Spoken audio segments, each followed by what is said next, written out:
julle, baie welkom. Dit is so lekker om weer saam met julle te kan kuier vandag en ek hoop die laaste paar weke van julle saam journey was vir julle vol betekenis en ek hoop ook julle het 'n paar goeie gesprekke gehad oor wat dit beteken om in mekaar gemeenskap te wees, met ander woorde om gemeenskap revolusie uit te leef. Julle sal onthou 'n paar weke gelede het ons gesels baie spesifiek oor God se antwoord op 'n gebroke wêreld en op die eensaamheidspandemie wat ons op die oomblik in die gesig staar. En ons het vir mekaar gesê dat hy sy kerk ontwerp het, met ander woorde 'n gemeenskap van mekaar verhoudings ontwerp het as 'n antwoord op hierdie groot probleem. Dit is 'n gemeenskap waar mense mekaar liefhet, mekaar se laste dra, mekaar bemoedig, mekaar vergewe, mekaar dien en mekaar help. En dit is God se teenmiddel in 'n wêreld waar ons baie maklik geïsoleerd lewe, waar daar isolasie is, waar ons eensaam is en waar individualisme koning is van 'n klomp van ons lewens. Vandag gaan ons 'n bietjie verder gaan in hierdie gesprek met 'n tweede deel van praat oor 'n mekaar gemeenskap. Ons het al gepraat oor 'n mekaar gemeenskap en 'n mekaar gemeenskap van vryheid. Vandag gaan ons bietjie verder oor hierdie topik. Hoekom doen ons dit? Want as ons eerlik is met mekaar, is dit om mekaar lief te hê nie altyd maklik nie. Sommige mense is dit moeilik om lief te hê. Ons almal het al ervaar hoe selfs die mooiste verhoudings soms pynlik, moeilik en ingewikkeld kan wees. Dit is baie makliker om oor liefde te praat, dis moeiliker om dit te leef. Veral as daar mense is wat ons teleurstel, mense as wat met ons verskil, of dalk net wanneer ons pynweg moeg en oorlaai en oorweldig is. Wanneer dit selfs ongerieflik is vir my om lief te hê, of wanneer dit my professionele status en dalk selfs my autoriteit by die werk in gedrang stel. Maar dis juist daar waar ware gemeenskap gevorm word, in die moeite, daar waar ons moeite maak met mekaar. Julle sal onthou, laas keer toe ons hieroor gepraat het ek verwys na Jaco Strydom wat gesê het, omgee spel jy M-O-E-I-T-E, moeite, om te gee, om in mekaar gemeenskap te wees, vra moeite. En vandag gesels ons spesifiek daaroor, die moeite van mekaar. Hoe om in mekaar gemeenskap te bou, te bewaar, met ander woorde dit te beskerm, en dit te herstel daar waar dit seer gekry het, selfs wanneer dit ongemaklik is, of selfs uitdagend is. So ek gaan vir ons 'n stuk uit Kolossense 3 lees, vers 12 tot 17, ek lees dit vir ons uit die Nuwe Testament uit, en dan gesels ons oor 'n paar gedagtes rondom die teksgedeelte. Leef in liefde. Julle is deur God uitgekies, julle is heiliges wat aan hom behoort, julle is sy geliefde kinders. Trek dan vir julleself daardie nuwe klere van innige medelee en deernis aan. Trek ook goedheid en hulpvaardigheid aan, en nederigheid en sagtheid en geduld. Verdra mekaar se tekorte en mekaar se gebreke. Vergewe mekaar as iemand klagtes het teen iemand anders. Net soos wat Christus julle vergewe het, moet julle mekaar ook vergeef. Boonbehalwe al hierdie dinge, moet julle ook die liefde aantrek. Dit is die volmaakte band wat alles in julle lewe by mekaar hou. Laat die vrede wat Christus gee in julle harte wen. God het julle geroep om een liggaam te wees en om in harmonie met mekaar saam te leef. Leef ook in dankbaarheid teenoor God. Laat die woord van Christus in al sy rykdom tuis wees in elke deel van julle lewe. Leer mekaar van hom met groot wysheid en sagmoedigheid en moedig mekaar aan. Doen dit met dankbaarheid deur psalms, lofgesange en ander geestelike liedere. Sing opreg uit julle harte om God te eer. En wat julle ook al doen of sê, doen dit alles in die naam van die Here Jesus. So sê julle vir God die Vader, dankie deur hom. Dit is 'n ongelooflike teksgedeelte en ek het vir ons so 3 gedagtes gebring waaroor ons kan gesels uit die hand van hierdie teksgedeelte. En die eerste gedagte is dat ware gemeenskap vra karakter, nie net chemistry nie, met ander woorde nie net 'n lekker gevoel tussen ons, dit vra karakter. Ons leef in 'n wêreld wat sê, wees net saam met mense wat vir jou goed voel, of connect net met mense by wie jy een of ander voordeel gaan trek.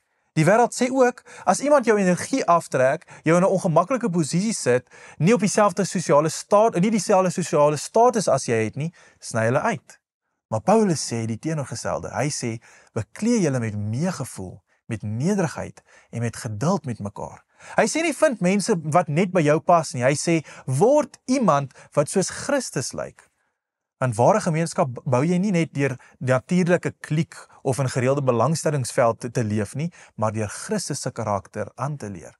En 'n mekaar gemeenskap is nie gebou op voorkeur nie, is gebou op geestelike volwassenheid. So soms sal die Here mense oor jou pad bring wat jou gaan vorm. Nie omdat hulle maklik is om lief te hê of om oor die weg mee te kom nie, maar juis omdat hulle moeilik is om lief te hê en hy jou daardeur besig is om jou te vorm, om jou liefde te vorm. Ek sê gereeld vir ons pa vir jong volwasse groep in Oosterrug dat ons getuienis kom juis tot sy volle reg wanneer ons mense aan die fringe, mense wat anders as ons is, kan deel maak van die groep, deel maak van die mekaar gemeenskap. Wanneer ons lief kan wees vir die wie moeilik is om vir lief te wees of moeite vra om lief te hê.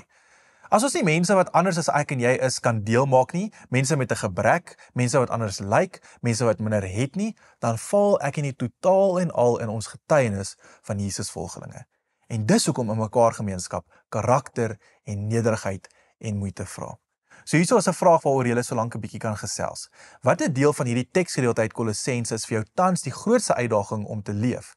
So dalk meegevoel, geduld, vergifnis, liefde, wat is een van dit en hoekom? Gesels 'n bietjie hieroor en dan gaan ons na tweede gedagte toe.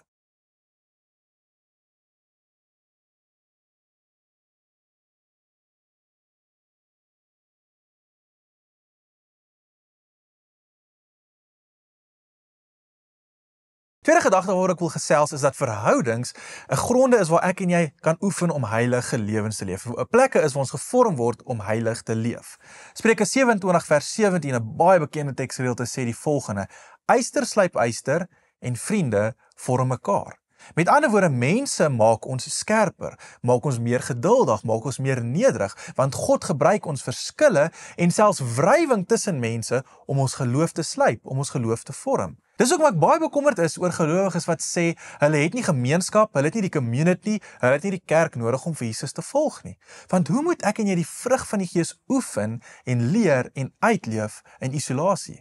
As daar nie iemand is in jou geloofsgemeenskap is wat jou frustreer omdat hulle stadig werk of anders as jy dink is nie, hoe gaan jy ooit geduld oefen en uitleef? As daar nie iemand in jou gemeenskap is wat moeilik is om lief te hê nie, hoe gaan jy ooit leer om lief te hê soos Jesus?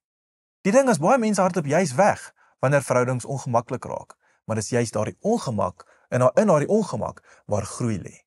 Want die vrug van die Gees, dinge soos geduld, selfbeheersing, vriendelikheid, word nie gevorm in isolasie nie. Dis gevorm in gemeenskap, waar ons soms gefrustreerd of uitgedaag voel. So wanneer jy dink, hierdie persoon toets my geduld, onthou, is dalk die Heilige Gees wat besig is om jou lewe te vorm, om die vrug van die Gees in jou lewe in gestalte te laat vind.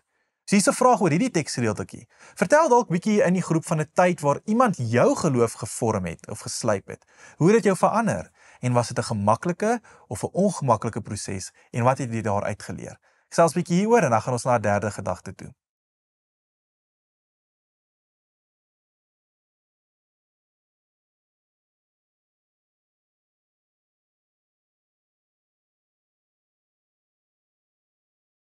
'n derde gedagte waar ons lekker kan saamgesels en dink is oor vergifnis. Want vergifnis is die ding wat ons gemeenskap lewend hou en ons gemeenskap vorentoe laat gaan.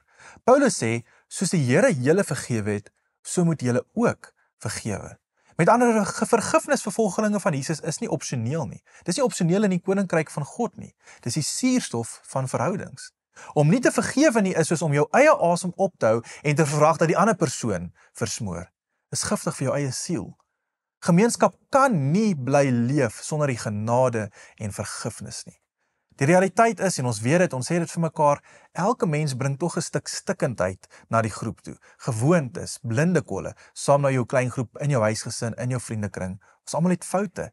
En daarom is vergifnis nie net 'n mooi idee nie, dis die olie wat die engine van gemeenskap laat loop en aan die gang hou. Dis nie altyd maklik om te vergewe nie, verseker. Maar soos Paulus ons herinner, soos die Here julle vergewe het, moet julle vergewe. Dis ons maatstaf. Niks anders nie, dis ons maatstaf. Ons vergewe nie omdat mense dit verdien nie, maar omdat ons self vergifnis ontvang het. 'n vierde gedagte waaroor ons ook in gesels en waarmee ons amper gaan afsluit is oor liefde, nê? Liefde wat die ultimate waarde van 'n mekaar geloofsgemeenskap is.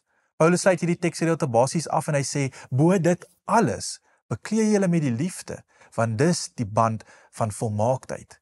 En dis 'n amazing beeld, dis 'n beautiful beeld wat ons sien. Beklee julle, net dit beteken ek trek dit aan, ek trek liefde soos my klere aan. Dis 'n keuse, ek kies elke dag om myself te beklee met die liefde. So dit sê eintlik vir ons, liefde is nie altyd net 'n gevoel nie, dis 'n besluit.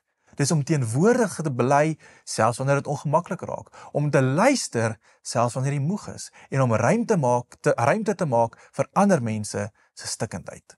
'n mekaar gemeenskap is nie net 'n sosiale kring nie, dis 'n heilige ruimte waar God besig is om ons te vorm, waar sy liefde sigbaar word en waar selfs binne in ons menslikheid en ons messiness en ons gebrokenheid. Met ander woorde, daai liefde is kruisvormig. Dit vra opoffering, maar dit bring nuwe lewe. En sy gaan 'n bietjie verder oor hierdie tema gesels met ons volgende week. So kom ons reflekteer sommer net oor dit wat ons vir mekaar vandag gesê het. Gemeenskap vra moeite, maar is die moeite werd. As jy ooit dink, dis nou te moeilik om lief te hê, onthou, Jesus het nooit opgegee op sy disippels nie. Selfs toe hulle hom verraai het, selfs toe hulle hom ontken het, selfs toe hulle weggehardloop het, het hy hulle weer lief gehad. Hy het hulle aanhou vergewe en hy het hulle weer geroep om hom te volg. En is hierdie selfde liefde wat hy nou in my en jou wil vorm. 'n mekaar gemeenskap lyk soos Jesus, vol genade. So ek wil julle uitdaag, gaan leef dit nou uit. Gaan leef 'n mekaar gemeenskap in julle kleingroep, in julle huisgesinne, in julle kantore, in julle klasse, waar ook al jy jouself bevind, gaan leef dit uit. So hier is 'n paar uitdagings of vrae waaroor jy 'n bietjie verder kan gesels in julle groep. Die eerste een is, dink aan iemand met wie jy dalk 'n ongemaklike spanning op hierdie tyd beleef. Familielid, 'n kollega, maak nie saak wat nie. En gesels in die groep, hoe kan jy hierdie week 'n stap van genade, versoening, vergifnis neem deur met die intensie van 'n mekaar gemeenskap te leef? Deel dit met jou groep en onthou ook dat jou groep jou accountable gaan hou vir die uitleef hiervan. En as julle klaar daaroor gesels oor die volgende. As groep, bespreek hoe julle in julle groep prakties liefde kan aantrek deur saam te eet, deur saam te dien, deur meer en intentioneel vir mekaar te bid, deur iemand te ondersteun wat swaar kry. Onthou, gemeenskap groei waar daar moeite is. Gesels 'n bietjie hieroor en dan sluit julle af met gebed en vat sommer hierdie oomblik ook om vir mekaar te bid, om regtig intentioneel 'n mekaar gemeenskap te leef. Blessings tot volgende keer. Mooi dag.